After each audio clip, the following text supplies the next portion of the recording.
እርሶ እንግዲህ ከፍተኛ የሆነ መቆርቆር አሉት እንዳገር አሸባሪዎች እንዳይኖሩ ይፈልጋሉ ጥሩ ነው በጣም ጥሩ ነው ነገር ግን እርሶ ራሱ ከአሸባሪ ያልተናነሰ ስራ ሲሰሩ ከርመው ማን ነው ከሊና አሸባሪ ከሊን ሰላማዊ አርጎ ደረጃ መደብ ያደርጉት እርሶ በግሎ ጋዜጣ በሚታተምበት ጊዜ አምደኞች በትግራይ ህዝብ ላይ ዘምተው ልክ ጀርመኖች አይሁድን እንዲጨፈጭፉ ትግራዮችን ሲያነሳሳ የነበረ ጋዜጣና ሲያሳትሙ የከረሙ አሸባሪ ሰው የዘር ማጥፋት በትግራይ ላይ ሙሉ ለሙሉ ሲያውጅ የነበረ ጋዜጣ ሲያሳትሙ የነበሩ ሰው በምን ሞራል ነው ይሄንን የሚያደርጉት? በአፍሪካ ትልቁ የንግድ እንቅስቃሴ ባለበት በመሃል መርካቶ ተክለ ሃይማኖት የሱቅ ባለቤት ይሁኑ። መርካቶ ተክለ ሃይማኖት ላይ G+4 ዘመናዊ የገበያ ማዕከል ሰፊ ካሬ አማራጭ ያላቸውን የንግድ ሱቆች ከ11 ካሬ እስከ 32 ካሬ ድረስ ከነገበያው ከ1.8 ሚሊዮን ብር አጠቃላይ ክፍያ ጀምሮ እንዲሁም ከ440 ሺህ ብር ቅድመ ክፍያ ጀምሮ ቀሪውን በአንድ ዓመት ያለምንም ወለድ ከፍለው የሚያጠናቅቁበት የንግድ ሱቆችን ይዘንሎት መተናል። እንዲሁም መኖሪያ አፓርትመንቶችን ለምትፈልጉ ፒያሳ ዩኒቲ ፓርክ ፊት ለፊት ከባለ 1 እስከ ባለ 3 መኝታ አፓርትመንቶችን ይዘንሎት ቀርበናል። ለበለጠ መረጃ ከታች ባለው ስልክ ይደውሉ። ሜሪት ፕሮፐርቲስ። እንኳን በሰላም ጠበቃችሁኝ አክብራችሁም ስለጋበዛችሁኝ አንቺም ስለጋበዝሽኝ በጣም አመሰግናለሁ። እኔም ጥሪን አክብረው ስለመጡ በጣም እግዚአብሔር ይስጥልኝ። እንኳን ደህና መጡ። ወደ ሀገሩትም መንገድ ነበሩ ወደኛ ፕሮግራም እንኳን በደህና መጡ ለማለት እወዳለሁ። እሺ እንኳን በሰላም ቆያችሁኝ። መልካም እንግዲህ ቀደም አድርገን ጨዋታችንን ጀምርና እየተጫወትን እንጀምር። በጣም ደስ ይላል። ምንድነው ጸጉሮት ያደገ ይጋርገው ነው ወይ የሚል ሰሞኑን እያየሁ ነበር ሶሻል ሚዲያ። ይሄን አስመልክቶ ካሳቀኝ ቀልዶች አንዱን ላካፍልሽ። እሺ የአሜሪካን ሀገር ሄደን ትውልደ ኢትዮጵያውያንን ሰብስበን ገንዘብ አሰባስበናል እና እቺ ጸጉር ብቅ ስትል ከዛ በኋላ ነው ብቅ ማለት የጀመረችው። አይ ገንዘብ ሰብስበን ጸጉር አስተካክሎ ግን ምንድነው ነው ወይስ አበቅሎ የመጀመሪያው አመዳለት የሚያድግም አይመስልም። እንደውም ስጀምር እውነት ለመናገር መላጨት ስጀምር ሙሉ ነበር። መመለጥ አልጀመርኩም ነበር። እስር ቤት ነው መመለጥ ማለትም በራሴ ነኝ የጀመርኩት እስር ቤት ሆኜ 98 እስር ቤት በነበርንበት ጊዜ እና ለረጅም ጊዜ ራሴን አላቆም ነበር በጸጉር። አሁን እንደገና ማብቀል ስጀምር በባለቤቴ ትእዛዝ ማለት ነው። ያው እሱ አይሰጠኝ ሰርካለም ማለት ነው። ሰርካለም መጨረሻ ላይ የመጨረሻ ማስጠንቀቂያ ሰጠችኝ። እሷ የመጨረሻ ማስጠንቀቂያ ደግሞ የግድ መከበር አለበት እና በሷ ትእዛዝ ሳወጣው ያው ተመልጬ አይቻለሁ። በተለይ እዚህ አካባቢ በፎቶግራፍ ራሴን ከጀርባ ስመለከተው ተመልጦ አግኝቼዋለሁ እና ልቤ አይደለም ለማለት ነው። ቼክ ማድረግ ትፈልጋለሽ? አይ ጨራሽ ጥሩ ነው። እንኳን በቀለ ጥሩ ነው። አምሮበታል ያለው በጣም ጥሩ ግን ጣል ብለ ያደረገ በቀል ነው። አይ ጥሩ ነው። እንግዲህ ወደ ጥያቄዎቻችን እንገባለን። እርሶ ስነርሶ ስሰማ በስርም እያሉ ከስርም ከወጡ በኋላ ስነርሶም ሰማው የፖለቲካ ሳይንስ ተማሪ ኖት የሚባል እሰማለሁ። ቆይቶ ደግሞ አይ ጋዜጠኛ ናቸው የነም የኬሚካል ኢንጂነሪንግ ተማሪ ነበሩ የሚል የተለያየ ነገር ሰማለሁና እርሶ የትምህርት ደረጃውና የት እንደተማሩ? እንግዲህ አይ እኔ የተማርኩት ኢኮኖሚክስ ነው። የተማርኩት አሜሪካን ሀገር ነው። ስለዚህ የፖለቲካል ሳይንስ አልተማርኩም። ኬሚካል ኢንጂነሪንግ አልተማርኩም። ግን ኢኮኖሚክስ ተምሬያለሁ። የት ነው የተማሩት? አሜሪካን ሀገር ነው። አሜሪካን ዩኒቨርሲቲ። ኦኬ። እንግዲህ ወላጅናቱ የሕክምና ባለሙያ ነበሩ እና ክሊኒክም ነበራችሁ የሚባል መረጃ አለ። እናቴ ከመጀመሪያዎቹ ነርሶች መካከል አንዱ ነበሩ። ማለትም በጣም አንጋፋ ከሚባሉት መምህራን ነርስ ነበሩ። እንግዲህ እሳቸው እንዴት ሆነ? ዋል እንግዲህ አሁን እዚህ ማለትም ክሊኒኩን ህወሓት ዘጋው ባጭሩ ግን እዛ ውስጥ ባልገባ ይሻላል። አንስቼው አላውቅም። ስለዚህ ልተው ለእሱ ራሱን የቻለ ታሪክ አለ። ለማንኛቸውም ከህወሓት ጋር የተያያዘ ነው። ህወሓት ብዙ ነገር ሰርቷል። አንዱ ያደረገው እሱን ክሊኒክ መዝጋት ነው እና በዛ መንገድ ተዘግቷል። ግን ሌላ ነገር ውስጥ ልገባብሽ ነው፣ ሰዓትሽን ላባክን ነው፣ የኔንም ደግሞ ላዋድድ ነው፣ ራሴን ላዋድድ ነው። ስለዚህ ባጭሩ ግን እሷንም ህይወት በጣም የነካው ነገር ስለሆነ መነገር አለበት። በዚህ ቢያንስ በዚህ ደረጃ ህወሓት ዘጋው። መልካም እንግዲህ የፖለቲካ ተሳትፎን መቼና እንዴት በየት ባለው ሁኔታ ነው የጀመሩት የሚለውን ከጨዋታችን ወደ ዋናው መስመር እንግባና መቼ ነው የፖለቲካ ተሳትፎን የጀመሩት? እንዴት ነው የጀመሩት? ከዛ ከአሜሪካ ሲመጣ እንደዚህ ፕሬስ እንትኑ ላይ የፕሬስ ብቅ ማለት ጀምሮ ነበር። መጽሔቶች ነበሩ በዋናነት እንትን የሚሉት እና ስርዓቱን ያው እንደማይወዱ ይታወቃል። በብዛት እነዛ መጽሔቶች ተቋቁሞ የነበሩት ከማስታወቂያ ሚኒስቴር በተባረሩ ጋዜጠኞች ነው። ያለ አግባብ የተባረሩ ጋዜጠኞች ናቸው እና ያው በሙያቸው መጽሔቶች መስርተው ይሰሩ ነበር። ሆኖም ግን ወጥተው ደፍረው ፊት ለፊት ለመናገር ብዙም አልደፈሩም ነበር። ስለዚህ ባሽሙር ወይም በተዘዋዋሪ መንገድ ነበረ ስርዓቱን ሲተቹ የነበሩት። እዛ የህይወትን ባህል እዛ የህይወትን አሰራር እነዚህ አምጥቼ አንድ ጊዜ ዘርግፍ ያደረኩት ኢትዮጵያ ስትባል ነበር የመጀመሪያው ጋዜጣ። መልካም የፖለቲካ ተሳትፎንና መቼ እንዴት እንደጀመሩ ነው እርሱ ወደ ቀጥታ ወደ ህትመት ይሄ ነው። በዚህ ነው ምልሽ በዚህ መልክ በጋዜጠኝነት ገባን። ጋዜጣ ስትገቢ ከዛ ወደ ፓርቲ መጡ። መጨረሻ ላይ እንግዲህ አሁን ተገድጄ መጣ። ከእስሩ በፊትም የማዕድን የመላው አማራ ድርጅትን ዋና ጸሐፊ ሆነው ለ2 ዓመት አገልግለው ነበር። አይደለም ይሄ ያው እንግዲህ ነገሮች ሲገላበጡ የተሳሳተ ኢንፎርሜሽን ይወጣል። ግን ትክክል ነው። እንትን አለው ምንድነው እርሾ አለው እውነታነት አለ። ምን ነበር ነበር በዛን ጊዜ መአህድ ወደ መያድ በመቀየሩ ሂደት መአህድ ወደ መያድ የተቀየረበት ሂደት ትክክል አልነበረም የምንል ሰዎች ነበር። እንግዲህ አሁን እዛ ውስጥ ተመልሼ ዝርዝር ነገር ውስጥ መግባት አልፈልግም። ለማንኛቸውም እሺ ያ ትክክል አልነበረም። ለምን እንግዲህ ፖለቲካዊ ትንታኔ ልቶ ለማንኛቸውም ሲምፕል የነበረውን ሂደት ልንገርሽና ያንን ትክክል አልነበረም ያልን ሰዎች መአህድ እንደገና እንዲቋቋም ተንቀሳቅሰናል። ስንንቀሳቀስ በዛ ሂደት ውስጥ የኔ ተሳትፎ አስፈላጊ ነበር። በዛም መርጬ የገባሁበት አይደለም። ለዛች ወቅት በጣም አስፈላጊ ነበር እኔ በዛ ተሳትፎ። ስለዚህ እንደዚሁ ተገድቼ ለጥቂት ወራት ያ ወራት ደግሞ ድርጅቱ እስከሚቆም ድረስ የመአህድ አባል ሆኜ ነበረ። ዳግም በተቋቋመው መአህድ ውስጥ አባል ሆኜ ነበረ።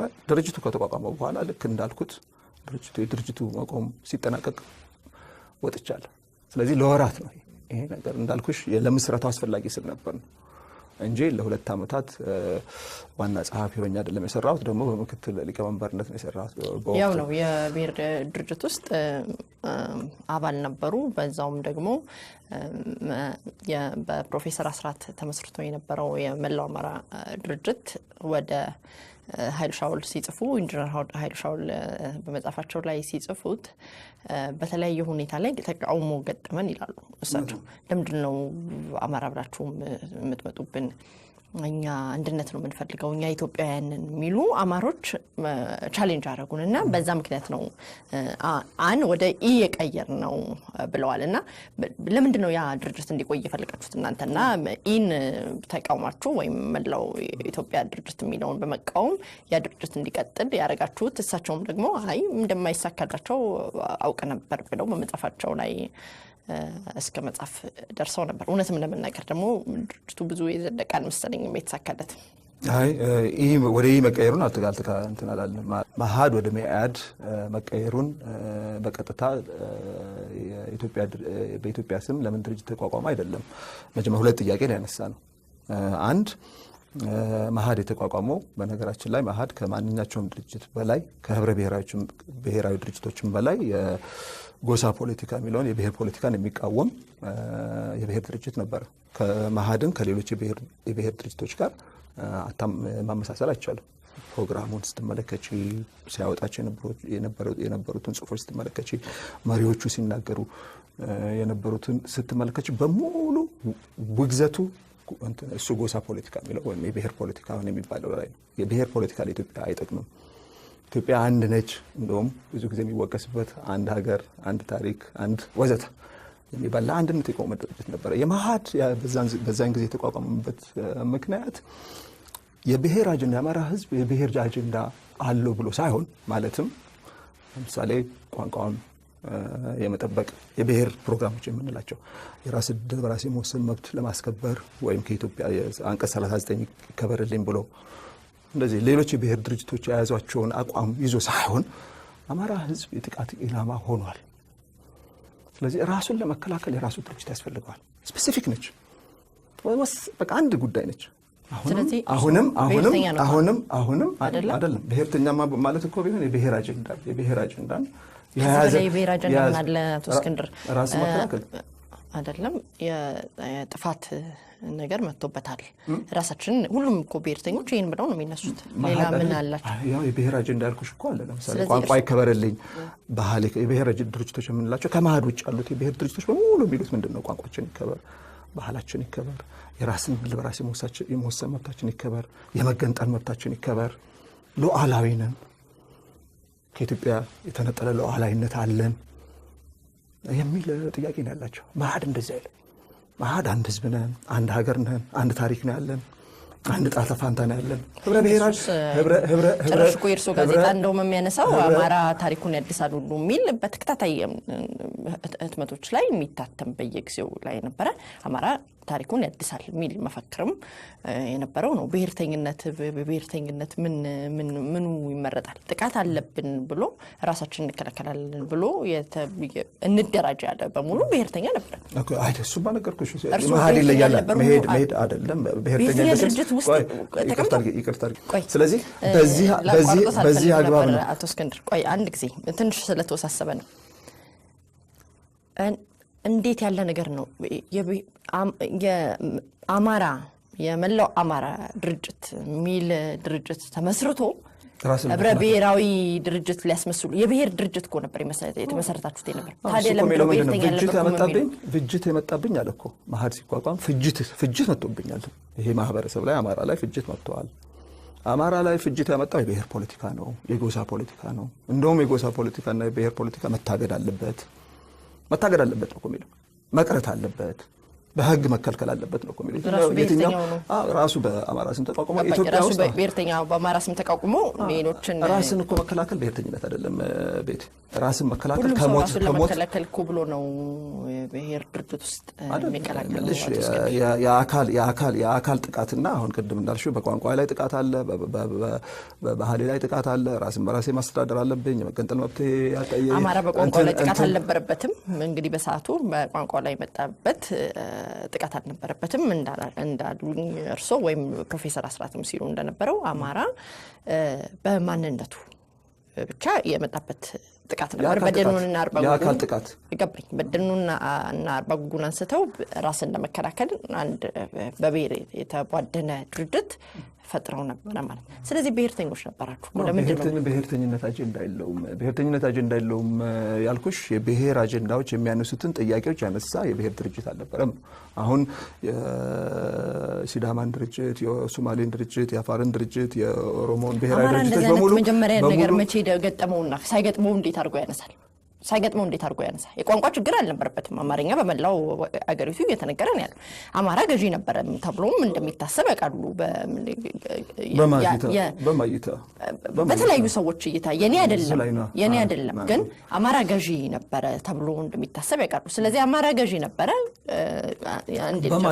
አንድ ጊዜ አማራ ገዢ ነበረ፣ ቋንቋው ላይ ችግር አልነበረበትም።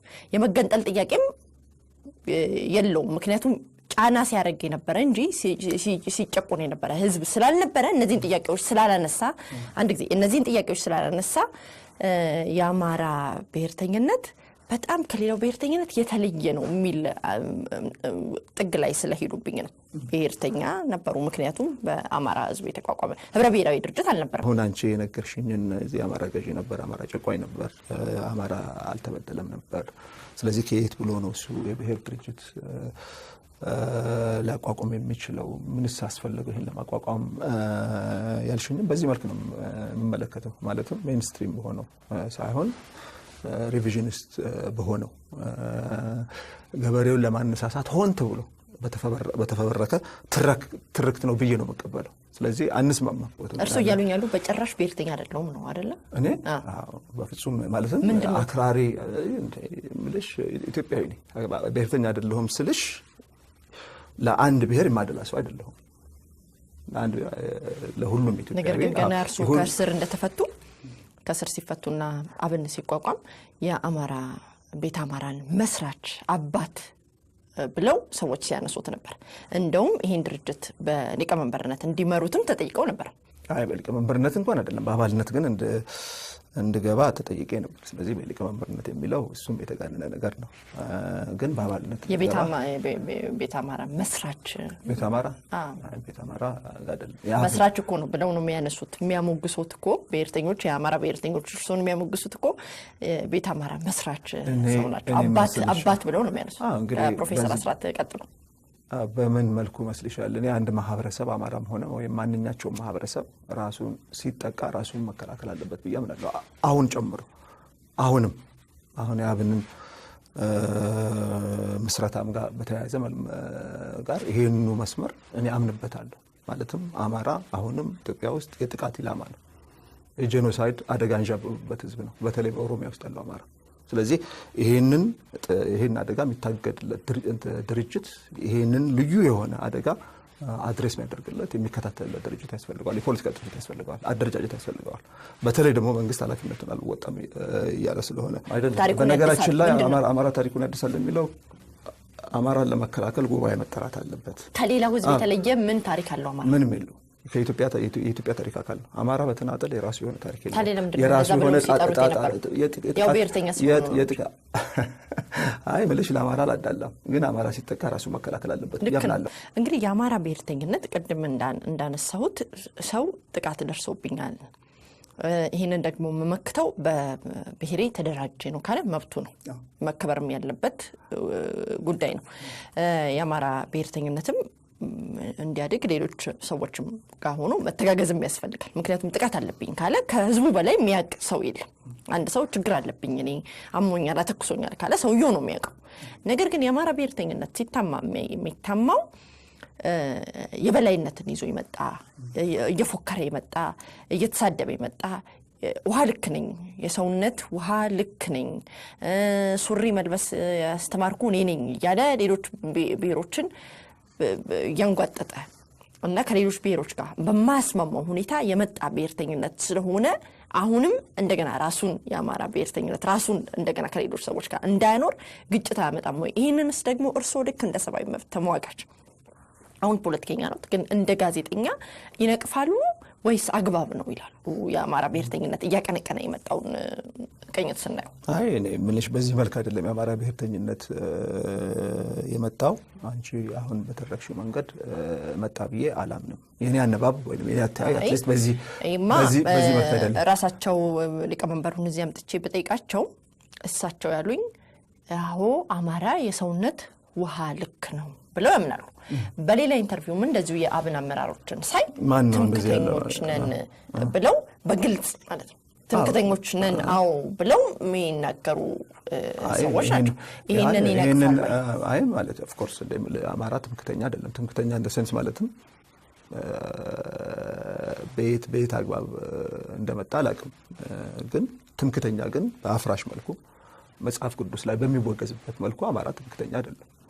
በሞራል መስፈርቶች ብሔርተኞቹ እኛ ትምክተኞች ነን ምንም ያሳፍረን ነገር የለም ብለው በቃለ መጠይቅ ላይ ትምክተኞች ነን ብለው በድፍረት የተናገሩበት ይሄን ያወግዛሉ ወይ? እንዴ መጽሐፍ ቅዱስ ላይ በተቀመጠው መልኩ ትምክተኛ ነን ካሉ ስተት ነው የሚወገዝ ነው። ግን የተናገለ በሌላ አውድ ደግሞ ትምክተኛ ነው የሚባልበት አግባብ አለ። ስለዚህ እኔ መጽሐፍ ቅዱስ ላይ በመጽሐፍ ቅዱስ እሱን ነው መረዳት ያለብኝ ስለሱ ነው። ለምሳሌ ለእምነቴ ትምክተኛ ነኝ ሰው ሊል ይችላል። ለእምነቴ ትምክተኛ ነኝ በአምላክ እንትን ይቅርታ እርሱ ጋዜጠኛ ኖት የሰብአዊ መብት ተሟጋች ኖትና ይሄ ከፍተኛ የሆነ የአብን አመራሮች ወደፊት መጥተው የተናገሩበትን ነገር ሳይወጡ እውነት አልሰማሁም። እንግዲህ ማለትም አልሰማሁም ስለሽ ምንድነው ዲቴይሉን አልሰማሁትም። በጨረፍታ ሰምቻለሁ አንቺን በምትለው ግን ጠለቅ ብዬ አይደለም። ግን ይሄን ያህል ደግሞ የፖለቲካ አላዋቂ ናቸው አልላቸውም። የአብን መሪዎችን በደንብ ፖለቲካን የበሉ ልጆች ከኔ የተሻለ ፖለቲካ የሚያውቁ ልጆች እንደሆነ አውቃለሁ። ወጣቶች መሆናቸውን አውቃለሁ። ስለዚህ በአፍራሽ መልኩ ቅድም እንዳልኩሽ በሞራል አውዱ በሃይማኖት አውዱ አማራ ትምክተኛ ነው ብሎ እንደማይከራከሩ እርግጠኛ ነኝ። ለምሳሌ ብሔርተኞች ሲናገሩ ቀድሞ የነበሩ ብሔርተኞች አማራ ብሔርተኝነት አዲስ ነው፣ ገና በቅርብ አመታቶች ውስጥ ያየነው ነው አይደለም። ቀድሞ የነበረ አልነበረም። ነገር ግን ቀድሞ የነበሩ የብሔርተኞች ሲናገሩ ተጨቁነናል፣ በቋንቋችን እንዳንናገር፣ በባህላችን እንዳንኖር፣ ባለባበሳችን እንዳንኮራ ተጨቁነናል። ስለዚህ በሀገራችንም በመሬታችንም ተስፋፍተንም ሆነ በመሬታችን ላይ ባለቤትነት እንዳይኖረን ተጨቁነናል ከሚል ሆድ ብሶት የተወለደ ነው ብሔርተኝነት። እዚህ ሀገር የአማራ ብሔርተኝነት በአፍሪካ ትልቁ የንግድ እንቅስቃሴ ባለበት በመሃል መርካቶ ተክለ ሃይማኖት የሱቅ ባለቤት ይሁኑ።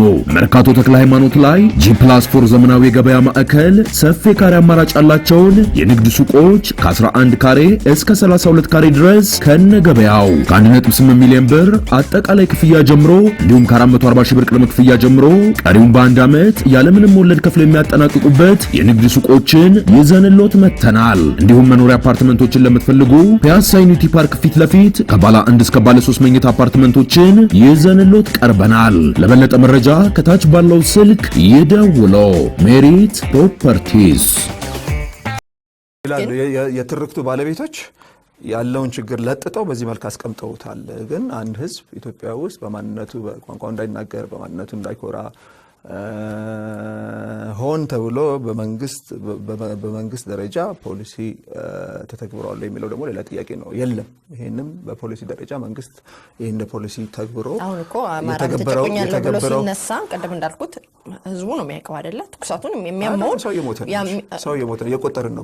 ሬሳ እየቆጠርን ነው። መንገድ ላይ ደም እየፈሰሰ ነው እኮ። እኛ ብቻ ሳንሆን ዓለም አቀፉ ማህበረሰብም እየመሰከረ ነው። አሁን የምንለው አሁን ያልኩሽን በፖሊሲ ደረጃ ከሌም ይባል ኢትዮጵያ ውስጥ ያለ ቋንቋ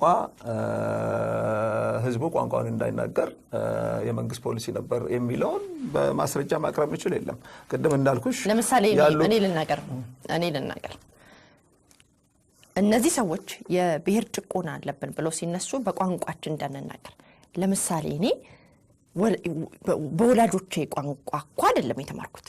ይሄ በትምህርት ፖሊሲው እንድማር እኮ ሲያስገድደኝ የነበረው በአማርኛ ነው።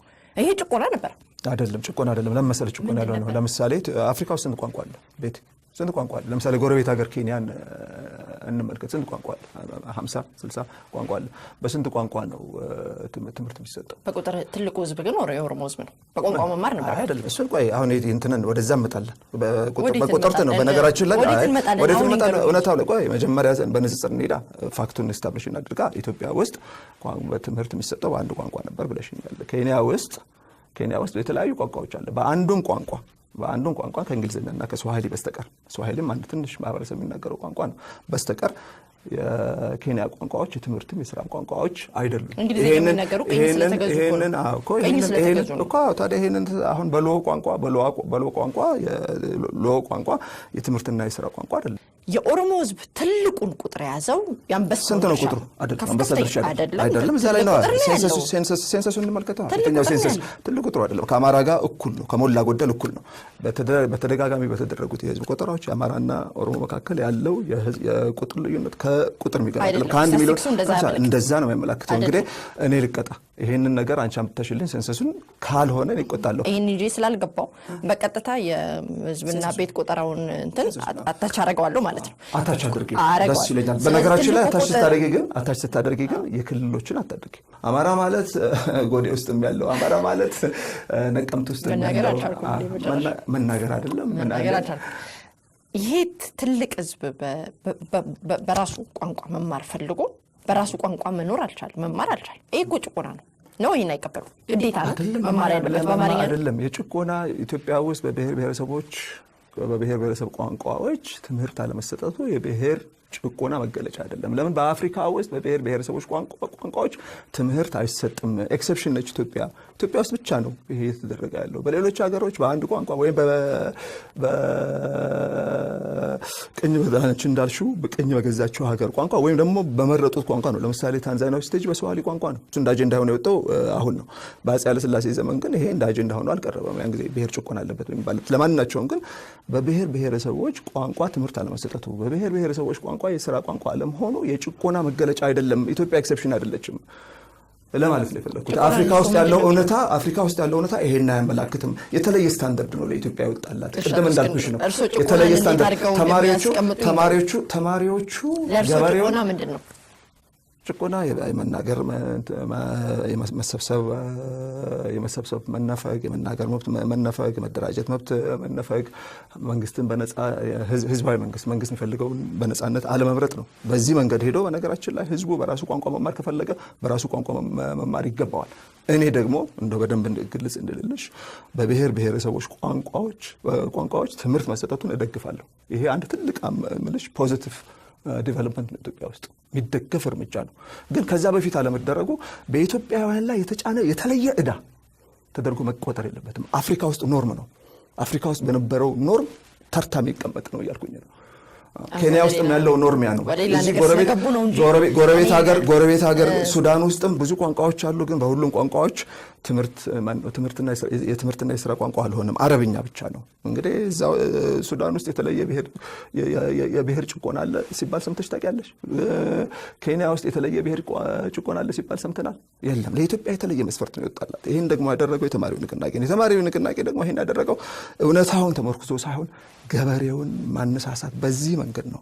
ገበሬውን አነሳስተን አደራጅተን የፊውዳል ስርዓቱን ምንጥለው በዚህ መንገድ ስንሄድ ነው ብለው ትርክት ፈብርከው ነው።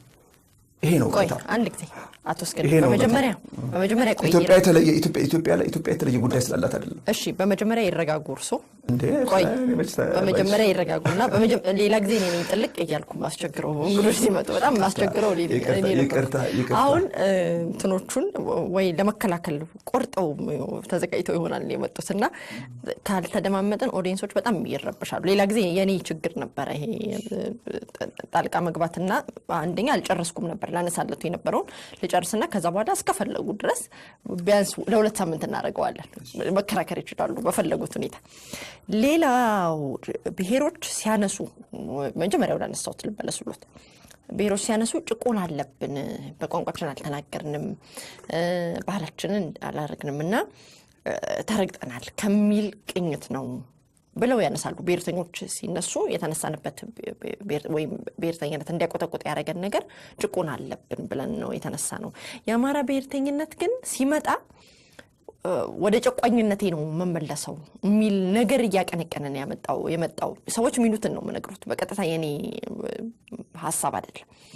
የአማራ ብሔርተኝነት ግን ሲመጣ እንጨቁናለን፣ ውሃ ልክ ነን፣ ካንተ በላይ ነን፣ ኢትዮጵያን እኛ ነን የሰራናት የሚል ከሌሎች ብሔሮች ጋር ሊያስቆጣ የሚችልና ማያኗኑር የጨቋኝ ትርክቶችን ይዞ ነው የመጣው። ተጨቁነናል ሳይሆን ጨቋኝ ነበርን፣ ታሪኩን ያደሳደግ እርሶ እንደሚሉት በመጀመሪያ ሲሉት የነበረውን መፈክር አሁን አብን ይጠቀመዋልና እሱን ይዞ ነው የመጣው። ይሄ ደግሞ እንደ ህዝብን ከህዝብ ጋር የሚነጥል ነው፣ ያነጣጥላል የሚል ትችት ነው የሚያመጡት። ስለዚህ እሱን እንዲያብራሩ አማራ ጨቋኝ ነው የሚለው ላይ ነው ማንግባባው። አማራ ሌሎችን ብሔረሰቦችን እንደ ህዝብ ጨቁነዋል ወይ በሚለው ላይ ነው ያልተስማማን ያለ ነው። ስለዚህ ስለፈቀድሽልኝ ነው የምናገረው። አሁን ጥያቄሽን ስለጨረሽ እዛ ላይ እንግዲህ አሁን እዚህ ላይ ይሄን ፕሬሚስ አድርገን ያንን ፕሬሚስ አድርገሽ ስትሄጂ የሚኖርሽ ትንተና በአንድ አቅጣጫ ይሄዳል።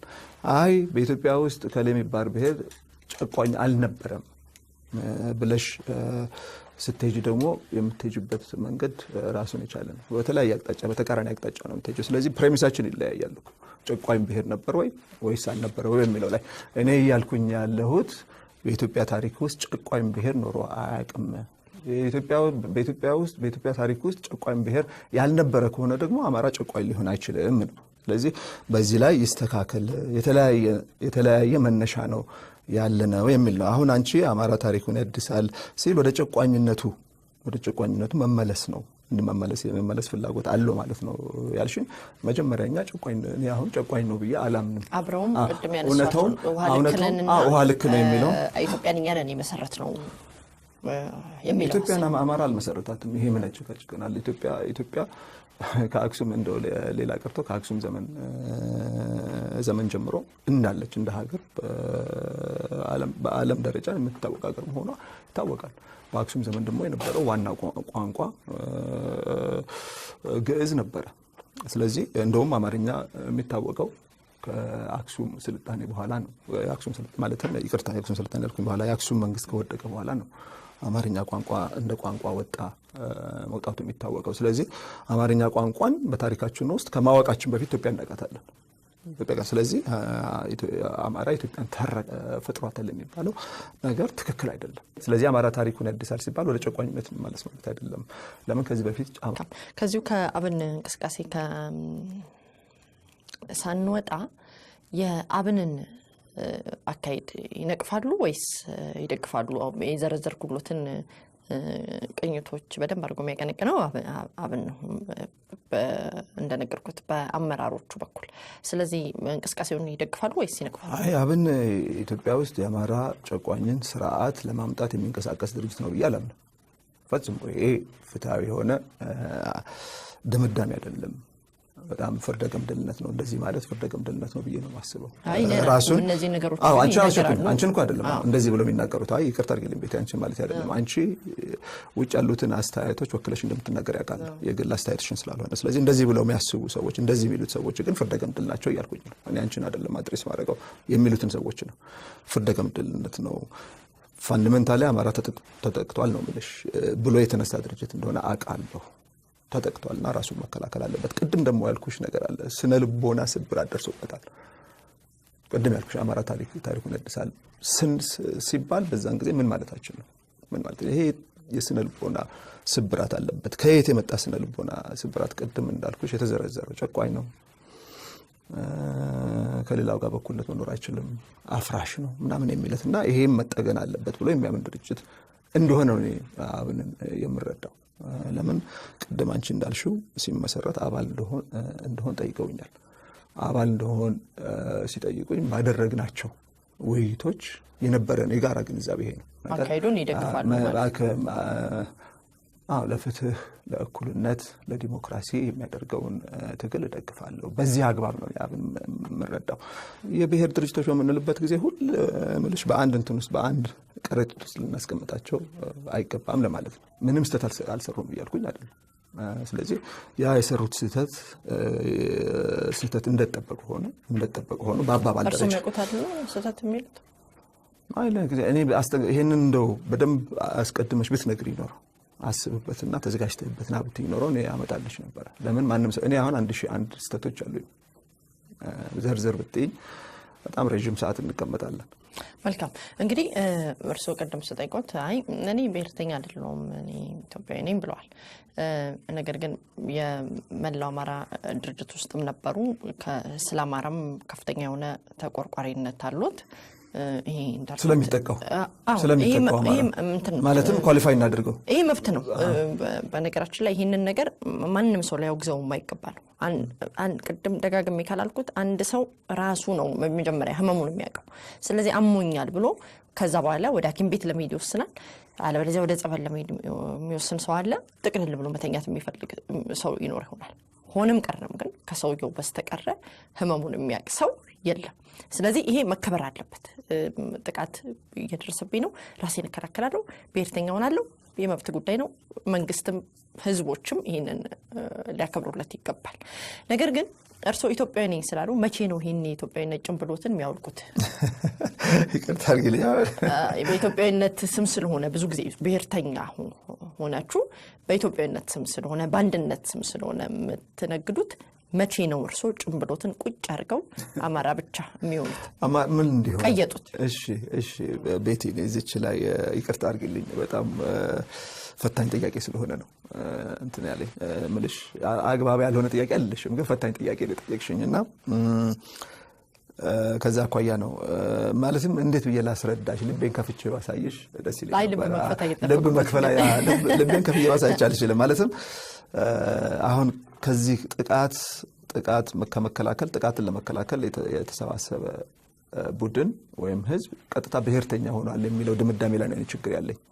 እኛ ራሳችንን ከጥቃት ለመከላከል መሰባሰብ አለብን። የአካል ጥቃት ነው የምልሽ። በዛም ደግሞ እንትና ድረስ የነገሩኝ የአማራን ጥቃት ብቻ ስለሆነ ኢትዮጵያዊ ከሆኑ እስካሁኑ ደቂቃ ድረስ ሊነግሩኝ የሚገባው የተለያዩ ጥቃቶች በዚህ አገር ላይ እየተደረጉ ነው። ቀደም ከቀረጻ ውጪ እንዳወራ ነው መርከቢቱ በደንብ አድርጋ እየተናወጠች ነው ያለችው። በዛ መናወጥ ውስጥ ከወዲያ ወዲህ የሚጋጩ በጣም በርካታ ሰዎች አሉ። በጣም ብዙ ሰዎች ፈተና ውስጥ ገብተዋል። በጣም ብዙ ሰዎች ጥቃት እየደረሰባቸው ነው። እዚህ ሁሉ ደቂቃ ውስጥ ወደ 40 ደቂቃ ሳንመጣ አንቀርም እስካሁን ድረስ። በዚህ ደቂቃ ውስጥ ስለ አማራ ብቻ ስለነገሩኝ ኢትዮጵያዊነትን ጭምብል ቁጭ አድርጉ እንጂ ያልኩት አይደለም ምልሽ። የአካል ጥቃት ማን ነው? የተለየ አካል ጥቃት ያለበት አደጋ ያለበት የተባለ ነው። ከማን ነው? መጀመሪያ ነገር ከማን ነው ጥቃቱ የተሰነዘረው የሚለውን ነው። ለምሳሌ ጉሙዝ በራሱ ባለበት ሁኔታ ጥቃት ተሰንዝሮበታል። ስለ ጉሙዝ የተደራጀ አይደለም። የተደራጀ እሱ ምልሽ የተደራጀ ቡድን የለም። ጉሙዝ ጨቁኖኛል፣ መብቴን ገፎኛል፣ ወሮኛል፣ ሰብሮኛል ብሎ የተደራጀ ቡድን ጉሙዝን ኢላማ ያደረገ ቡድን የለም። ይሄ ነው የአማራን ጉዳይ ለየት የሚያደርገው፣ አማራ ላይ ያለውን የአካል አደጋ ለየት የሚያደርገው። አማራ ላይ ግን አሁን ነፍጠኛ በሚለው ላይ ነፍጠኛ ወሮኛል፣ ሰብሮኛል፣ ተሰብሬያለሁ፣ አሁንም አብሮኝ በኩልነት ለመኖር አይፈልግም፣ እንደውም የጭቆና ስርዓቱን መመለስ ይፈልጋል ብሎ የተደራጀ ኃይል አንድ ማህበረሰብ ኢትዮጵያ ውስጥ ያነጣጥሩ አማራ ላይ ብቻ ነው። ስለዚህ አሁን ሌሎች ማህበረሰቦችን አንቺ ባልሽው መንገድ ስናስመልከተው ቆይ ልጨርሳ ቤት እያንተ አስጨርሰኝ አልኩኝ። አሜን ብዬ ተቀበልኩኝ። እሱ ነው። ስለዚህ እኔ የተደራጀ አሁን ለምሳሌ ጀዋር የሚመራውን የቄሮ ኃይል ማንን ኢላማ አደረገ ብለን በምንመለከትበት ጊዜ ስፔሲፊክ ነው። ነፍጠኛውን ያለመ ነው። ነፍጠኛ ደግሞ እነሱ ባስቀመጡት አግባብ አማራ ነው እና ይሄ ነው የተለየ ሁኔታ የምንለው። በአንጻሩ ሌሎች ማህበረሰቦችን ኦሮሞ ጨቁኖኛል፣ ኦሮሞ መብቴን ገፎኛል፣ ሰብሮኛል ብሎ የተደራጀ ቡድን የለም። ኦሮሞን ታርጌት ያደረገ ቡድን የለም። በአንጻሩ እንዳልኩሽ አማራ ላይ ግን እንደዚህ አይነት ቡድን ብቻ ሳይሆን ቡድኖች አሉ። ለዚህ ነው አማራ ራሱን ለመከላከል መደራጀት አለበት፣ የድርጅት አደረጃጀት ያስፈልጋል። በተለይ ደግሞ አሁን መንግስት ይህን ሚና ለመጫወት ወይ ፍላጎት በሌለው ወይ ከአቅሙ በላይ ሆኖ ወይ ደግሞ ፍላጎት እንደሌለው በገሃድ በሚያሳይበት ሁኔታ ይህ የመኖርና ያለመኖር ጥያቄ ነው ያልኩት ለዚህ ነው። የብሔርተኛ ማለት ግን በአንጻሩ ይሄ ብሔርተኝነት አይደለም፣ በቀጥታ ብሔርተኝነት አይደለም ያልኩት ምንድነው የብሔር አጀንዳ ግን ቀርጾ መንቀሳቀስ አይደለም። በተለይ ደግሞ የመገንጠል መብትን እንደ መዘውር አስቀምጦ መንቀሳቀስ አይደለም። እኔ በአማራ በዚህ አብን ለምሳሌ የአማራ ህዝብ ከኢትዮጵያ ተገንጥሎ የራሱን መንግስት ማቋቋም አለበት ብሎ ሲናገር ሰምቼ አላውቅም። ሌሎች የብሔር ድርጅቶች ግን ይህን እንደ አንድ አማራጭ አድርገው ያስቀምጣሉ። መሀድማ ጭራሽ መብቱን መከበር የለበትም ነው የሚለው እስከማስታወስ ድረስ። አብን በዚህ ላይ ምን አቋም እንዳለው አላውቅም። ጭራሽ አንቀጽ 39 ኢትዮጵያን ያፈርሳል መከበር የለበትም ሲል ነበርና አውዱን ብናስቀምጠው እንደው ዝም ብሎ የብሔር ስም ስላለው አውዱን መረዳት ያስፈልጋል ማለት ፈልጋለሁ። በነገራችን ላይ ይሄ አሁን አንቀጽ 39 በሚመለከት የማይቀበሉት ሌሎችም የብሔር ድርጅቶችም አሉ። እንደዚህ ይሄ አንቀጽ ይሄ መገንጠል መብት መከበር የለበትም የሚለው የአማራ ብቻ አይደለም ሌሎችም አሉ ለማለት ፈልጌ ነው። ስለዚህ እንደየድርጅቱ በብሔር ቢደራጁም እንደየድርጅቱ ብሔርተኝነቱ ይለያያል፣ አላማው ይለያያል፣ ግቡ ይለያያል ለማለት ፈልጌ ነው። መልካም የተነሳውበት ጥያቄ ጭንብሎትን ቁጭ አድርጉ እንጂ በኢትዮጵያዊነት ጥብቆ ውስጥ ገብተው ስንገልጠው ይሄ ጭምብል የአማራ ህዝብ ጭቁንነት ብቻ የሚሰማውት ይሄ ጭቁንነት ብቻ የሚሰማውት አክራሪ ሆኖ ስላገኘን ለምን ቁጭ አርጓት ምቺ ኢትዮጵያዊ የምትባለው ነው። ምክንያቱም በዚህ ሁሉ ደቂቃ ውስጥ ያነሱልኝ ቅድም ተቋርጠኝ ስላሉኝ ነው እንጂ ሲያነሱልኝ የነበረው አማራ እየተገደለ እንትን ብሎ እያሉኝ ነው። ወደ ቄሮ ወደ ኋላ እንመለሳለን። ነገር ግን እርሶ ኢትዮጵያዊ ከሆኑ 100,000 የትግራይ ተወላጆች በማንነታቸው ብቻ ተፈናቅለዋል። ይህንን ሲያነሱ ስላልሰማው ኢትዮጵያዊ ከሆኑ ይህን ማንሳት ነበረበት። ኦሮሞዎች ወደ 1 ሚሊዮን የሚጠጉ ኦሮሞዎች ከነበሩበት ቦታ ተፈናቅለው ሄደዋል። ስለዚህ ባኮ ጭምሩት ቁጭ ያርጉና አማራ ብቻ ይሆኑ እያልኩት እሱ ላይ ነው እኮ አለበለዚያ ደግሞ መቆርቆሮትን እያሳዩኛል እኮ አይንዴ ይሄ አሁን ያልሻቸው ነገር በሙሉ ይቆረቆረኛል። የትግራይ ወንድሞች መቆርቆር ነበርበት አለ ወንድሞች አይደል አይስላል ይሄ በጥቅል ውስጥ ነው እኮ መልሽ አሁን ስፔሲፊክ የተለየች ጉዳይ አንስተን ስለተነጋገር ነው እኮ እነዛን ሰፋ ያለውን ጉዳይ መቼ አንስቼ እኔ አይቆረቆርም ማለት ነው። ቦትስ ቢሮ ያስታውሱት ነበር አማራ ብቻ አይደለም አመቻልኩኝ አንቺ ነሽ እኮ ጥያቄውን እንደ ሀገር ነው ችግር ውስጥ የገባ ነው ጥያቄውን አማራ ብቻ አደረግሽ አንቺ ነሽ እኔ አይደለሁም። ለጠየቅሽን ጥያቄ ግን 1 ሰዓትም 2 ሰዓትም ይፍጅብሽ ያፈለግሽን ጥያቄ ለጠየቅሽን ጥያቄ መልስ የመስጠት ኃላፊነት ስላለብኝ ነው። ወደ ሌላ አሁን ያልሻቸውን የትግራይ ወንድሞቼና እህቶቼ መፈናቀል የአማራ መፈናቀል ያህል ይቆረቆረኛል። የኦሮሞም እንደዛው የጠየቅሽኝ ግን አማራን ቢመለከት ስለሆነ ስለ አማራ መልሻለሁ። እኔ ስለ አማራ በጠይቁትም እርሶ ግን ኢትዮጵያዊ ስለሆኑ ብሔርተኛ አይደለም ብለውኛል። ብሔርተኛ ስላልሆኑ ትዝ እያሉት ማንሳት ነበረበት። ግን አይደለም ወንድሞቻችን ቅድም አልኩሽ ቤቴ አሁን ብላ ቋርጥሽና የተደራጀ ቡድን ትግራይ የታሪክ ማንነቴን ሰብሯል፣ ወሮኛል፣ አሁንም እንደገና መልሶ ሊወረኝ ነው ብሎ የተደራጀ ኃይልና ያንን ትግራይ ማህበረሰብ ኢላማ ያደረገ ቡድን የለም። ኦሮሞን የለም ሌሎች ማህበረሰቦች አለ እንጂ የትግራይ ህዝብንማ ሲገዛ ነበረ በሙሉ ወያኔ ያስታኮ የትግራይ ህዝብ ሲገዛኝ ነበረ፣ ሲጨፈልቅ ነበረ፣ ጨቋኝ ነበረ ብሎ ነው እኮ በማንነቱ የተፈናቀለው። እኔ አንዲት ሴት ማስታወሰው አንዲት መንግስት በሆነበት ሰዓት ላይ ይቅርታ አድርግልኝ፣ መንግስት በነበረበት ሰዓት ላይ እንደዚህ አይነት ተቃውሞ ነበር። ግን በታሪኩ ውስጥ እኔ እኮ የምነግርሽ ምንድነው ግን ያንን የማውጠንጠኛው የዓላማው ማጠንጠኛ አድርጎ የቆመ ድርጅት የለም። በታሪኩ ውስጥ ስብራት አሳድሮብኝ ትግራይ መጥቶ ወሮኝ ማንነቴን ገፎኝ ስብራት አሳድሮብኛል። አሁንም መልሶ ወሮ ስብራት ያሳድርብኝ ነው ሊጨቁነኝ ነው ብሎ የተደራጀ ኃይል የለም። የትኛው የፖለቲካ ድርጅት ነው እንደዚህ ብሎ የተደራጀ ኃይል እስቲ ንገሪኝ። በዓላማ ደረጃ እንደዚህ ብሎ የተደራጀ ድርጅት ንገሪኝ። አሁን እኮ አንድ ሰው እኮ አይደለም፣ ስለ አንድ ሰው አይደለም እናወራው። አንድ ሰው፣ 2 ሰው፣ 3 ሰው ምንም ችግር የለውም። ካሉት የፖለቲካ ድርጅቶች መካከል 100,000 ሰው ትግራይ ብቻ የትግራይ ተወላጅ ብቻ በመሆኑ ወይ ሲፈናቀል የተደራጀ አግባብ አይደለም። መንግስት የህወሓት ስልጣን ላይ በነበረበት ጊዜ የደረሰ አሳዛኝ የሚወገዝ ድርጊት ነው፣ እናወግዘዋለን። ወደ ሌላ ርዕስ ልሂድ ቶሎ እያልኩ እርሶም ሊያሰጥሩልኝ ከቻሉ እንግዲህ ሰሞኑን በተለያዩ ቦታዎች ላይ ተዘዋውረው ነበረ፣ ስብሰባዎች ነበሩት ከዲያስፖራው ጋር። በዋናነት ያነሱት የነበረው ቄሮን አሸባሪ ብሎ በመክሰስና ለዓለም አቀፍ ማህበረሰብ በዛ እውቅና እንዲያገኝ ለማድረግ ነው።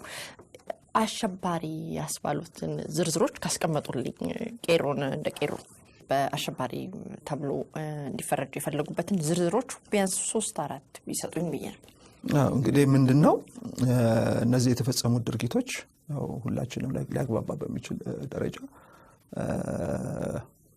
ለምሳሌ ሬሳ ተቆራርጧል፣ በገሃድ እንዳየነው ጡት፣ ሴት ልጅ ጡቷ ተቆርጦ ተገድላለች፣ ወዘተ በጣም አሰቃቂ የሆኑ ድርጊቶች ተፈጽመዋል። ስለዚህ በድርጊቶቹ የአሸባሪ ድርጊት መሆናቸው ላይ ምንም እንትን የለው፣ ምንም ጥርጣሬ የለውም። አሁን እንግዲህ እሱን እንደ አንድ ምዕራፍ እንመልከተውና ከዚህ በኋላ እነዚህ ድርጊቶች ይፈጸማሉ አይፈጸሙም የሚል ሌላ ጥያቄ አለ፣ በጣም ያሳስባል። ይሄ ለተፈጸሙት ድርጊቶች በመጀመሪያ ነገር ተጠያቂነት መኖር አለበት። ይህን ኃላፊነት መውጣት ያለበት የኢትዮጵያ መንግስት ነው።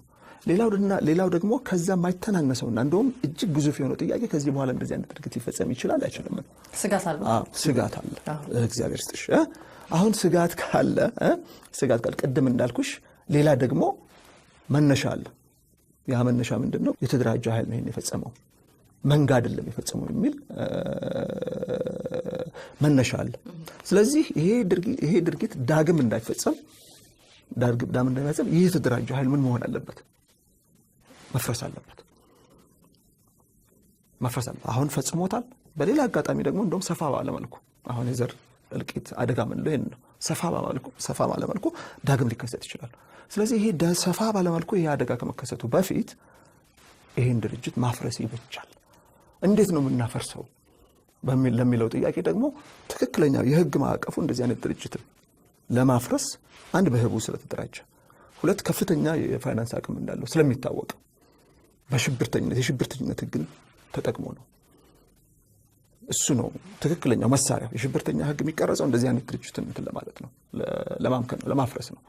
የሽብርተኛ ድርጅት ደግሞ አለ ምንል ከሆነ የሽብርተኛ ድርጊት ከተፈጸመ የሽብርተኛ ድርጅት አለ። የሽብርተኛ ድርጅት ደግሞ ካለ በሀገር ውስጥ ብቻ አይደለም፣ በሀገር ውስጥ ባለ መንግስት ብቻ አይደለም የሽብርተኛ ድርጅት እንዲፈርስ የሚደረገው።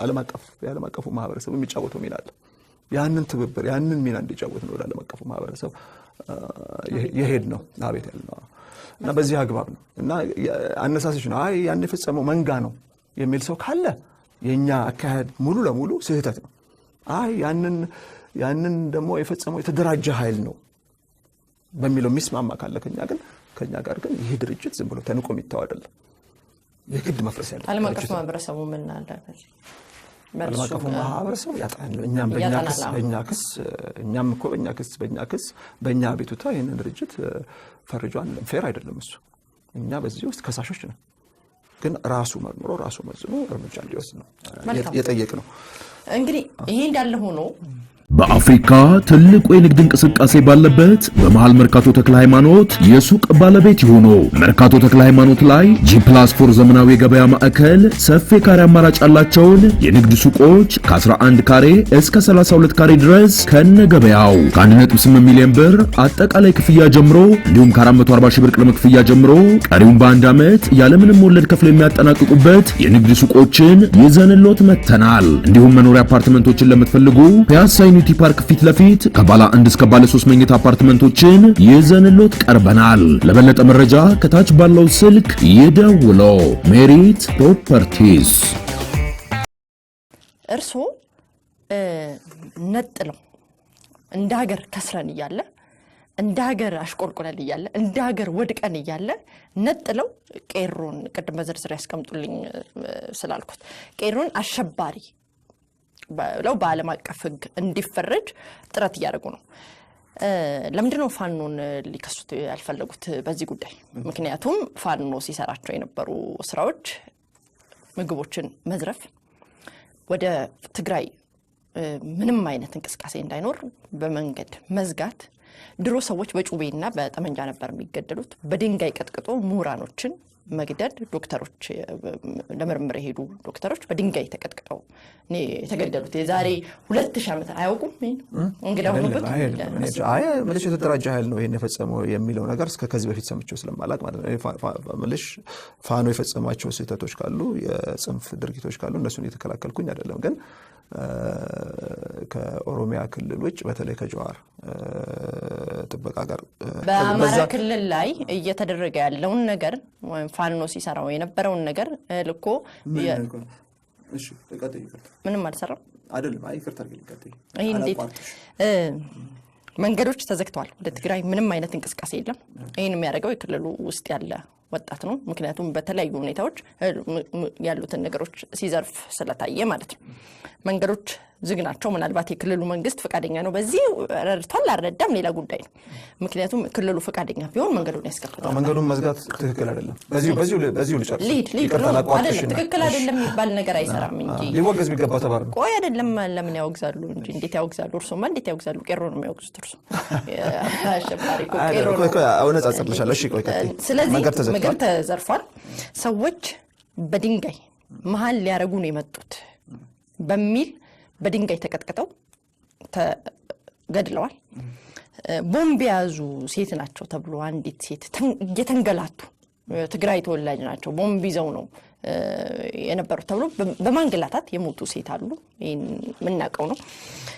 ሌላ ግንቦት 7 ስብሰባውን በዛ እንዳያደግ ወጣቶች ክላሽ ይዘው ሲከላከሉ ነበር። ከዚህ በላይ አሸባሪነት ምንድነው ደርሶ መልሽ ቀደም ዘረዘርኩልሽ ከዚህ በላይ ምንድነው ደም ማፍሰስ ነው። ከዚህ በላይ ማለት ሬሳ ገድሎ ሬሳ መቆራረጥ ከዚህ በላይ ይቅርታ አድርጊልኝ ከዛ በላይ ደግሞ ሴትን ጡት ቆርጦ መግደል ነው በተደራጀ መልክ ወዘተ በጣም ሰፊ ነው ዝርዝሩ። መጀመሪያ ነገር እነዚህ ድርጊቶች አሁን ያልሻቸው ነገሮች ቄሮ ፈጸማቸው ወይ አልፈጸማቸው ወይ የሚለው ነገር ነው አንቺ ስትይ ሰምቻለሁ። ከዛ ውጭ ግን ቄሮ ናቸው እነዚህ ነገር ማን ነው ይቅርታ አድርጊልኝ ፋኖ ነው የፈጸማቸው ስለመባሉ ለምሳሌ አሁን በተለይ በድንጋይ እሱን ሰምተናል አውግዘናል ሁላችንም። ግን የተደራጀ ኃይል ነው ይሄን የፈጸመው ሲባል ግን ሰምቻ አላውቅም። መንጋ ነው ሲባል ሰምቻለሁ። የሰውም ግንዛቤ በሙሉ መንጋ ነው የሚል ነው እና እንደውም አስታውሳለሁ እንደዚህ አይነት መንጋ መፈጠሩ እንደ ህዝብ እንደ ህብረተሰብ በጣም ሊያሳስበን ይገባል። እንደውም ሲባል የነበረው ቤት በጣም ከብሔርተኝነት ጋር ተሳስሮ ነው እንደዚህ አይነት የብሔርተኝነት ጽንፍ የሆነ ብሔርተኝነት ነው እንደዚህ አይነት መንጋ የፈጠረው ሲባል ነው የሰማሁት እንጂ የተደራጀ ኃይል ነው ይሄን የፈጠረው ሲባል ሰምቼ አላውቅም። መንገድ ተዘግቷል ያልሽው ነገር ትክክል ነሽ። የተደራጀ ኃይል ነው ይሄን የፈጸመው። ግን መንገድ መዝጋት በሽብርተኝነት ደረጃ የሚፈረጅ አይደለም። የተሳሳተ የፖለቲካ ምርጫ ነው። ትክክል አይደለም፣ ፍትሃዊ አይደለም፣ የሚወገዝ ነው። ግን ሽብርተኛ የምንለው አይደለም። ሽብርተኛ ለማለት አሁን ቅድም መስፈርት አስቀምጫለሁ። ደም መፍሰስ አለበት፣ ሰው መሞት አለበት። ያንን በዚህ መንገድ በመዝጋት ሰው አልሞተም። እኔ ካለ ንገሪኝና እንትላለሁ። በዚህ መንገድ በመዝጋት ሰው ላይ ጉዳት ሰው ተጎድቶ ነው። አሁን ቅድም አልኩሽ በድንጋይ እንዳልኩሽ እሱ ነው ኮምልሽ እሱ መንጋ ይፈጽ ይሄ አሁን በድንጋይ ተቀጥቅጠው ይሞቱ ያልሻቸው መንጋ ነው የፈጸመው የሚል ስምምነት ነበር። ሁሉም ሰው ሲል ያንን ነበር ነው። እኔ አንቺ ነሽ አሁን በተደራጀ ኃይል በፋኖ ነው የተፈጸመ ስትይ ሰማሁት። በወቅቱ ግን በሶሻል ሚዲያ ላይ ሲባል የነበረው በመንጋ ተፈጸመ ነው። ለመንጋው ደግሞ እንዳልኩሽ አሁን ራሴን እየደገምኩኝ ነው። ለመንጋውን ደግሞ ያነሳሳው ጽንፈኛ ብሔርተኝነት ነው። ስለዚህ ጽንፈኛ ብሔርተኝነትን መቃወም አለብን ሲባል ነበር የሰማሁት። ስለዚህ አነሳስሽ የግድ ፋኖን ከቄሮ ለማስተካከል የመጣ ነገር ነው ይሄ አባባል ብዬ ነው የማስበው። አንድ ያን ወይ እንግዲህ ፋኖ ይሆናልሽ ፋኖ በነገራችን ላይ ፋኖ እዛው ክልል ውስጥ ያለ አደረጃጀት ነው። ይሄ ጥርሱን ያገጠጠ ዘረኝነት ነው። እንደዚህ አይነት ጥፋቶች በክልሉ እየተደረጉ ማንም ሰው አንድ ሰው ሲነገሩ አንድ የመንግስት ባለስልጣን ጓደኛዬ ሞቶ ቀብር መሄድ አልቻልኩም ማለት እንዴ ማንም ሰው በነጻነት የማይንቀሳቀስበት ክልል አይኑን አግጥጦ እያዩ እንዴት ይሄንን ይክዱኛል? አቶ እስክንድር እኔ ምክድሽ ምንድነው መከሳሳውን እኔ ምነግራውሽ አይደለም እኔ ምነግርሽ እውነታ ነው። በአማራ ክልል አሁን በመጥተው ፋኖ በሚንቀሳቀስባቸው አካባቢዎች ቅድም ነግሬሻለሁ ሰው ተገድሎ ሬሳው አልተቆራረጠም። ሴት ልጅ ጡቷን እሱ ከፋኖ ጋር አንቺ ብቻ ነሽ ያገናኘሽው፣ ሌላ ማንም ያገናኘው የለም። እኔ አንቺ ነሽ ለመጀመሪያ ጊዜ ስታገናኘው ያየሁሽ። እርስዎ እንግዲህ ከፍተኛ የሆነ መቆርቆር አሉት። እንደ ሀገር አሸባሪዎች እንዳይኖሩ ይፈልጋሉ። ጥሩ ነው፣ በጣም ጥሩ ነው። ነገር ግን እርስዎ ራሱ ከአሸባሪ ያልተናነሰ ስራ ሲሰሩ ከርመው ማን ነው ከሌን አሸባሪ ከሌን ሰላማዊ አርጎ ደረጃ መደብ ያደረጉት? እርስዎ በግሎ ጋዜጣ በሚታተምበት ጊዜ አምደኞች በትግራይ ህዝብ ላይ ዘምተው ልክ ጀርመኖች አይሁድን እንዲጨፈጭፉ ትግራዮችን ሲያነሳሳ የነበረ ጋዜጣና ሲያሳትሙ የከረሙ አሸባሪ ሰው የዘር ማጥፋት በትግራይ ላይ ሙሉ ለሙሉ ሲያውጅ የነበረ ጋዜጣ ሲያሳትሙ የነበሩ ሰው በምን ሞራል ነው ይሄንን የሚያደርጉት?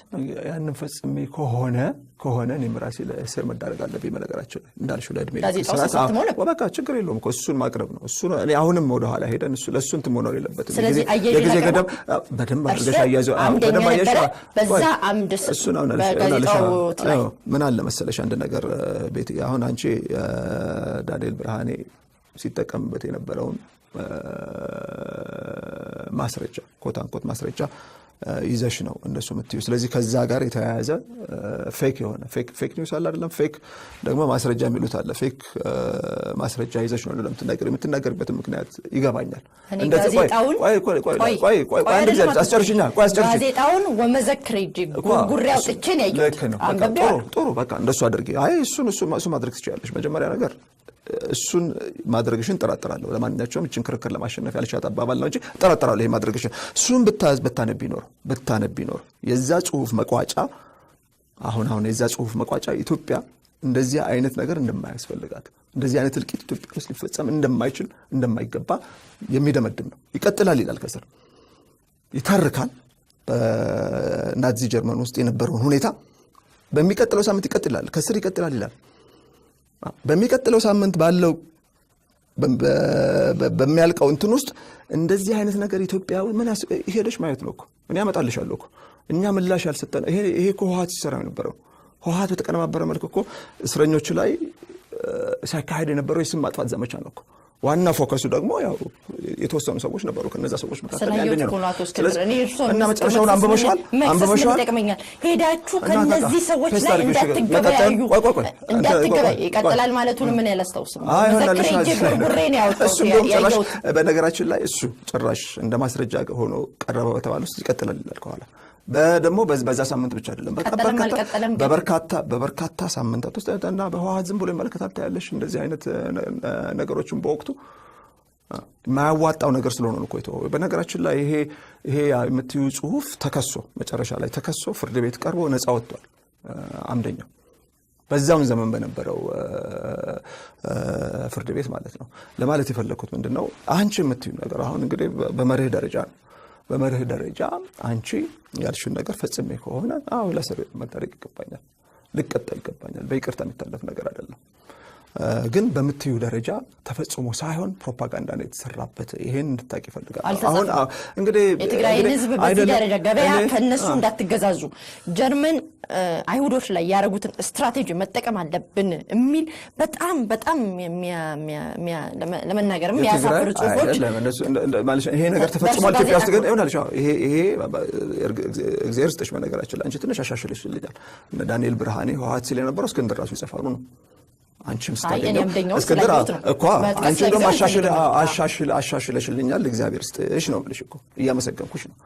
በወቅቱ ግን ፕሮፓጋንዳ ሲደረግ እስክንድር አሻሽልሽ አይደለ እኮ ነገር እኔ በነገባኝ ማለት ተፈለገው ቢያወራ እኔ ያየሁትን አይኔ ነው አዳምጪኝ እንጂ እስክንድር ራሱ ይሄን ጻፈ ብለው ነው እኮ ሲያቀርቡት የነበረው። እስክንድር ራሱ ይሄን ነው የጻፈው፣ አምደኛ አይደለም።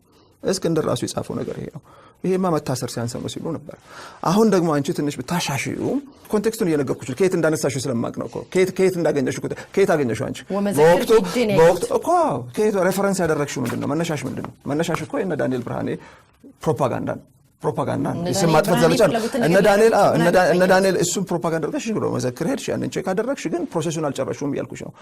ተከታታይ እትሞች አሉ። ተከታታይ እትሞችን አንብቢያቸው። መቋጫው የጽሁፉ መቋጫ ለኢትዮጵያ እንደዚህ አይነት ነገር እንደማይበጅ፣ በናዚ ጀርመን ውስጥ የተፈጸመው አይነት ድርጊት ኢትዮጵያ ውስጥ መፈጸም እንደሌለበት፣ ከጎሳ ፖለቲካ መውጣት እንዳለበት እሱ አምደኛው እንደሚለው። አምደኛው እኮ የመረረ የጎሳ ፖለቲካ ጠላት ነው። ኢትዮጵያ ውስጥ እንዳረች ኢትዮጵያ ውስጥ የጎሳ ፖለቲካ መታገድ አለበት የሚል ነው። እስከዛሬ ድረስ ከማንም በላይ ኢትዮጵያ ውስጥ በህግ መታገድ አለበት የሚል ነው። እንኳን እንደዚህ አሁን በምትዩ መንገድ ሊያስቀምጠው ቀርቶ ይሄ የጎሳ ፖለቲካ መዘዙ የሀገር መጥፋት ነው። የጎሳ ፖለቲካ ኢትዮጵያ ውስጥ በህግ መታገድ አለበት የሚል ነው እና ይሄ ነው አውዱ፣ ይሄ ነው እውነታው። ግን ቅድም እንዳልኩሽ ዞሮ አምባገነኖች ሲጫወቱት የነበረው የፕሮፓጋንዳ ጨዋታ ነበርና በዛ ውስጥ ብዙ እውነታዎች እንዲደበቁ ተደርጓል። ለማንኛውም ስለተጋጋልን ትንሽ ደግሞ ወደ ምርጫ እንምጣና በጣም ስለጦዘ ከዚህ በኋላ እጃችን ከተሰናዘርን በጣም ችግር ይሄ እንትን ሊጎዳን አይደለም፣ ህዝብ ይጠቀምበታል። እኛ ከዚህ ስንለያይ በምንድን ነው የምንለያየው? ወዳጅ እንደሆነ እኛ በሰላም ነው የምንለያየው። እንግዲህ ፓርቲው እየተመሰረተ ያለ ፓርቲ ነው ብለውኛል። ወደ ምርጫም እንደምትሳተፉ ምልክቶች አሉ ከምርጫ ቦርድ ጋር ያደረጋችሁትን ነገሮች ያየው ነበር ሀገር አቀፍ ፓርቲ ነው የሚሆነው ወይስ በክልል ነው የሚሆነው? እንግዲህ በፍላጎት ደረጃ ሀገር አቀፍ ቢሆን እንመርጣለን ግን ካለው ጊዜ አኳያ ምናልባት የክልል የማድረግ ሳንገደድ አንቀርም። ኦኬ ወሰናችኋል እንግዲህ አቅጣጫው አሁን ማመልከቻ ስናስገባ የክልል ነው ብለን ነው ያስገባ ነው። ለምን እንዳልኩሽ የጊዜ ጉዳይ አዲስ አበባ ደረጃ ነው ግን በሀገር አቀፍ ደረጃ ብንመዘገብም የምርጫ ተሳትፏችን በአዲስ አበባ ደረጃ ነው የሚሆነው። ለምን እኛ ምንለው ምንድነው በአዲስ አበባ ደረጃ ብንሳተፍም ሀገራዊ አማራጭ ይዘን እንመጣለን። ሀገራዊ አማራጭ ሆነ የምንመጣው ከሌሎች ድርጅቶች ጋር እንጣመራለን። ለምሳሌ በኦሮሚያ ክልል ካሉ የፖለቲካ ድርጅቶች ጋር እንጣመራለን። እዛ ህዝቡ ከሚያውቃቸው የፖለቲካ ድርጅቶች ጋር ተጣምረን የጋራ ማኒፌስቶ አውጥተን አማራጭ ሆነን እንመጣለን። የምርጫ እጩዎች ግን የምናቀርበው እኛ በአዲስ አበባ በዛ በኦሮሚያ ክልል ደግሞ የሚንቀሳቀሰው የፖለቲካ ድርጅት ደግሞ በኦሮሚያ ይሆናል ማለት ነው። በሀገር አቀፍ ደረጃ ይህን ቀመር እንሰራለን። በየክልሎቹ ከሚንቀሳቀሱ የፖለቲካ ድርጅቶች ጋር እየተጣመርን ሀገራዊ ማኒፌስቶ አውጥተን ሀገራዊ አማራጭ ሆነን እንመጣለን ማለት ነው። ቆይ ያልገባኝ ነገር ፊርማ እያሰባሰባችሁ ነው በክልል ነው ብላችሁ ነው ወይስ በሀገር አቀፍ ደረጃ ነው ፊርማውን እየተሰባሰበ ያለው?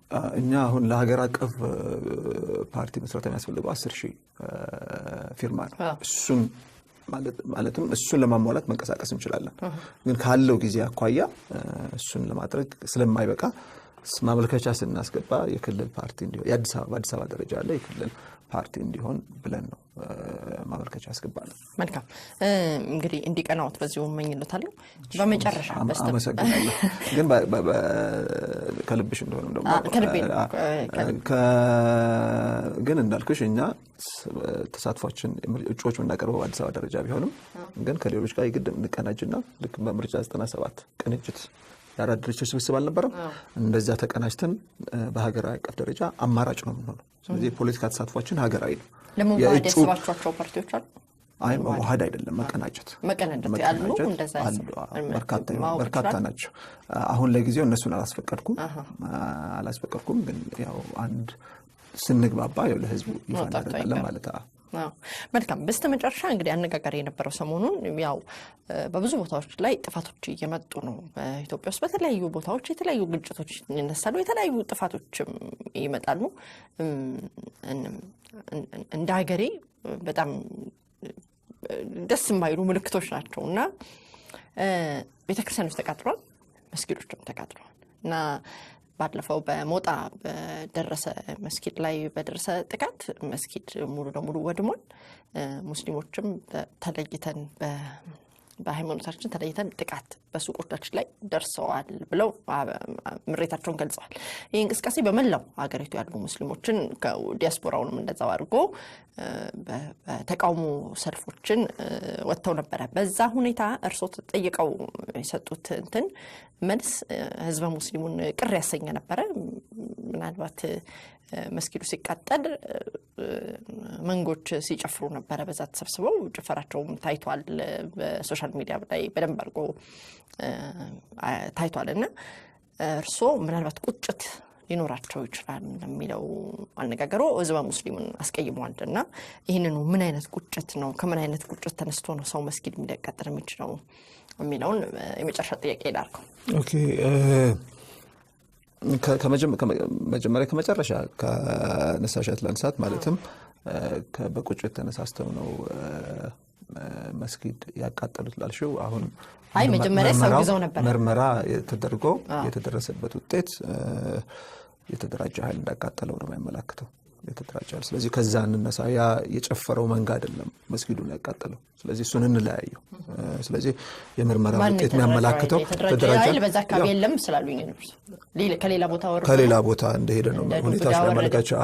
ቅድም ከሌላ ቦታ እንደሄደ ነው እሱን ልቶ በኋላ ደግሞ ጸረ ሙስሊም ነው የሚል ዘመቻ እንዴትና በማን እንደተከፈተ አስመልክቼ በሙስሊም ተኮር ሚዲያ ላይ ገለጻ ሰጥበታለሁ። እሱ እየተመቻቸ ነው ነገራችን ላይ በዛ በቀጥታ ማለት የሙስሊሙ ማህበረሰብ እርግጥ ይሄንን ፕሮግራም ይከታተላል ግን በዛ ጉዳይ ላይ ደግሞ በተለየ ትኩረት የሚያደርግና ያንን ጉዳይ በተለይ የሚከታተሉ ጋዜጠኞች ጥሩ ጥያቄ ሊያቀርቡ በሚችሉበት ሁኔታውን በዝርዝር ያጠኑ ጋዜጠኞች በዛ ላይ ሰጣለው እሱ ሁኔታዎች እየተመቻቸ ነው።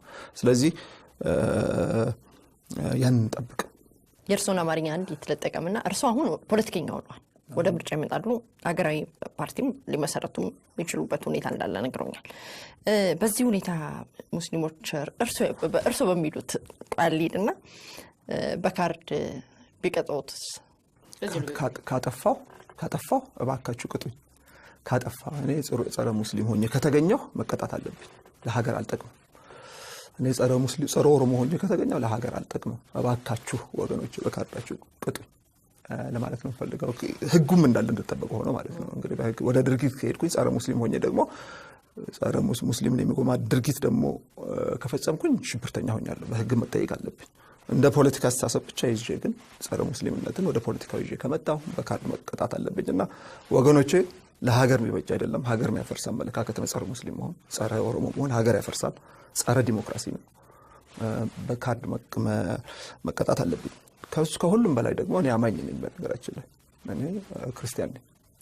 ከኢትዮጵያዊነትም በላይ ነው ለኔ እምነቴ። ከዚህ ከዓለማዊ ጉዳይ በሙሉ የሚጠይቀኝ አምላክ አለ፣ ይጠይቀኛል። እሱም ጋር ደርሳለሁ። ከሱ ጋር ቆሜ ጸረ ሙስሊም በመሆኔ እጠየቅበታለሁ፣ ጸረ ኦሮሞ በመሆኔ እጠየቅበታለሁ እና እሱ ለሂደቱን ተወው። ግን እንዳልሽው ሆኜ ከተገኘሁ ግን መቀጣት አለብኝ።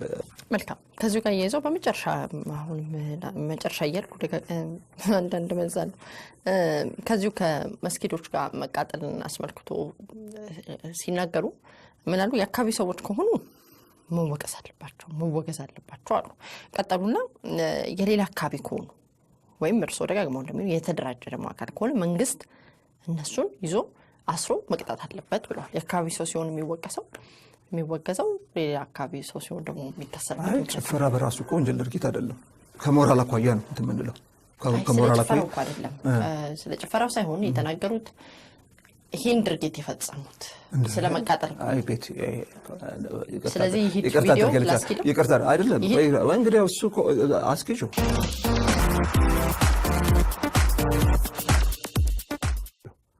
በዚህ በኩል ከሆነ አሁን ተቃውሞ ያነሱት አካሎች እንደሚሉት አክራሪዎች ወይም ግለሰቦች መንጋ ካደረጉት አብረን እናወግዘዋለን። ምንም ያለ ምንም እንትን ማለት ነው። ያለ ምንም ቅድመ ሁኔታ መደረግ ያለ ማለትም ጠቃሚ ነገር አይደለም። የሚወገዝ ነገር ነው። ሀገር የሚያወድግ ነገር ነው። ኢትዮጵያዊነት የሚገለጽበት አይደለም። በዛ በኩል ደግሞ ከሆነ በዛኛው በኩል ከሆነ ቅድም እንዳልኩት ከተደራጀው ኃይል ጋር ከሆነ እሱ ደግሞ መንግስት ጉዳዩን እንደ ሀገር ጉዳይ ተመልክቶ ከስር መሰረቱ ለማድረቅ ወደ ሽብርተኝነት መፈረጅ ወደሚለው መግባት አለብን ብዬ አስባለሁ።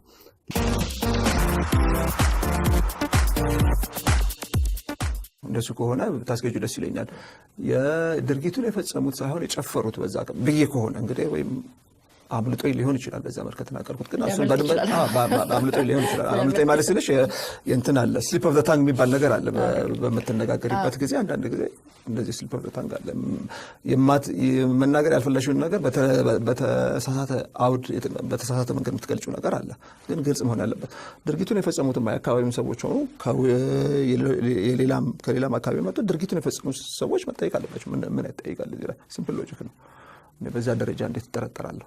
እሺ እንግዲህ እዚህ ድረስ ለቃለ መጠይቅ ፈቃደኛ ሆነው ስለመጡ በተመልካቾች ስም በኤልቲቪ ስም እጅግ አድርጌ ነው ማመሰግኖት። በሐሳብ በጣም ተሟግተናል። በሐሳብ ብቻ ነው ያው እዚህው መጨረሻት ጉዳይ ናት። በግሌ ግን እንዲሳካልዎት እንዲቀናዎት በጣም ምኞቴ ነው። እንዲቀናዎት እመኝልዎታለሁ። መልካም እድል። እሺ እኔ ደግሞ ትንሽ ነገር ልባል። ባደረግነው ውይይት ምንም ቅሬታ የለኝም። ተከራክረናል። አንቺም ራስሽን ወክለሽ አይደለም፣ እኔም ራሴን ወክዬ አይደለም። አንቺም ህዝብን ወክለሽ ነው፣ እኔም ወክለዋለሁ ብለው የህብረተሰብ ክፍል አለን። ዋናው ምንድነው ከዚህ ስንወጣ በጠላትነት መንፈስ አንለያየም። ይሄን ቀደም ብለንም ተነጋግረናል። ለዛ ደግሞ ማሳያ እንዲሆን ከኔና አንቺ ከዚህ ስንወጣ ሻይ ወይም ቡና እንጠጣለን። ባዶ ሆዴን ነው ወደ በመጣው። ስለዚህ ዝም ብለን በቃል ተናግረን አይደለም እንለያየው። እንዳልሽው ደግሞ በሂደት እንመጣለን። ልክ እንደዚሁ የሞቀ ክርክር አድርገን እንለያያለን። ሀገራችን እንደ ቤታችሁ እንደቆጥሩት ኤልቲቪ ነው ፓርቲው እንደ ቤታችሁ ቆጥራችሁ ኤኒ ታይም እንግዲህ ለክርክርም ሆነ ለሐሳብን ለማስተላለፍ እንደምትጠቀሙበት ተስፋ አደርጋለሁ። ምንም ጥርጥር የለውም። የሐሳብ ልዩነት ማለት ጠላትነት ማለት አይደለም። የሐሳብ ልዩነቶቻችንን ለማጥፋት መሞከር የለብንም። በሰላማዊ መንገድ የሚስተናገዱበትን አውድ እና ስርዓት ነው መፍጠር ያለብን። ብዬ ለማለት ነው ለመቋጫ ማድረግ የምፈልገው ቅድም ብለሽዋል የተረጋጋ እና ሰላማዊ የሆነ ድባብ ያስፈልገናል ለዛ ሁላችንም ኃላፊነት አለብን ያንን ለማምጣትና ለዛ በጋራ እንድንሰራ አንቺም እኔም ተመልካችም የሁሉም አስተዋጽኦ እንዲያደርግ ነው መልእክት ማስተላለፈው እሺ መልካም እድል አትስከልሽ እሺ ተመልካቾች ፕሮግራሚንግ በዚህ ጨርሻለሁ ሳምንት በሌላ ፕሮግራም በሌላ እንግዳ እስከምንገናኝ በያላችሁበት